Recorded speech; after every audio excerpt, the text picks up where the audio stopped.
প্ৰথমতে অনাৰেবল কোৰ্টে সেইদিনা পৰহিদিনা যেতিয়া চাৰ্জশ্বিট দাখিল কৰিছে 16 তাৰিখে তেওঁলোকে ফিজিকেলি প্ৰডাকশ্যন কৰিবলৈ দায়িত্ব অৰ্ডাৰ পাছ কৰিছিলে। কিন্তু আজি CID বিভাগে এখন স্পেচিয়েল পিটিশ্যন দিছে যে ল' এণ্ড অৰ্ডাৰ চিটুৱেশ্যন আৰু পাব্লিকৰ হেৰাছমেণ্টৰ কাৰণে হয়তো তেওঁলোকে এতিয়া ভাৰ্চুৱেলি কৰিব খুজিছে। ভাৰ্চুৱেলি কৰিব খোজে অনাৰেবল কোৰ্টে আফটাৰ থ্ৰেড বেয়া ডিছকাশ্যন আৰু আমাৰ লগত আৰু ডাইৰেক্টৰ প্ৰচিকিউশ্যনৰ লগত এটা কৈছে যে তেওঁলোকক এটা ডাইৰেকশ্যন দিছে যে তেওঁলোকক ভাৰ্চুৱেলি কাইলৈ প্ৰডাকশ্যন কৰিব, ফিজিকেলি নহয়। তেওঁলোকক যিবিলাক কপি কাইলৈ কপি হেণ্ড অভাৰ কৰা হ'ব, তেওঁলোকক চাৰ্জশ্বিটৰ কপি দিয়া হ'ব, দি তেওঁলোকক হাৰ্ড কপি তেওঁলোকৰ বাক্সা জেলত আৰু বাকীকেইজনক হাফলং জেলত দিবৰ কাৰণে পুলিচৰ CID দায়িত্ব দিয়া হৈছে। আৰু সেইটো এণ্ডৰ্ছ কৰাৰ পিছতে CGMক এইটো জনাব তেওঁলোকক দায়িত্ব দিয়া হৈছে। কাইলৈ ভাৰ্চুৱেলি হ'ব, ফিজিকেলি তেওঁলোকৰ প্ৰডাকশ্যন নহয়। নেক্সট কাইলৈ ডেট ফিক্স কৰা হ'ব। নেক্সট কেতিয়া হ'ব কাইলৈ জাষ্ট চাৰ্জশ্বিটখনত তেওঁলোকক দাখিল কৰা হ'ব।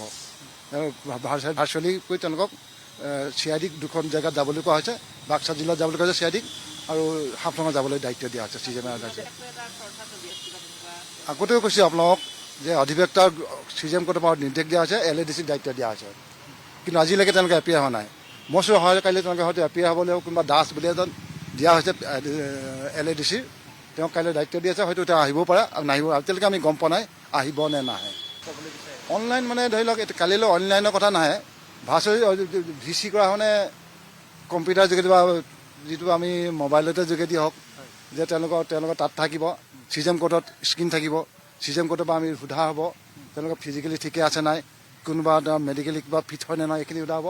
আৰু তেওঁলোকক কোৱা হ'ব যে কপি আপোনালোকক দিয়া হৈছে, পুলিচে আপোনালোকক কপি দিছে, কপি আপোনালোকে পাইছে নাই, সেইটো কোৰ্টক তেওঁলোকক তাৰ পৰাই জনাই দিয়া হ'ব।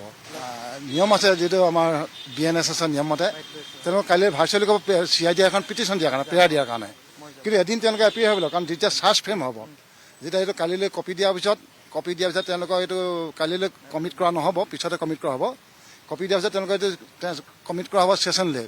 তেতিয়া যি চাৰ্জ ফ্ৰেমৰ দে মাষ্ট প্ৰেজেণ্ট ফিজিকেলি লাগিবই।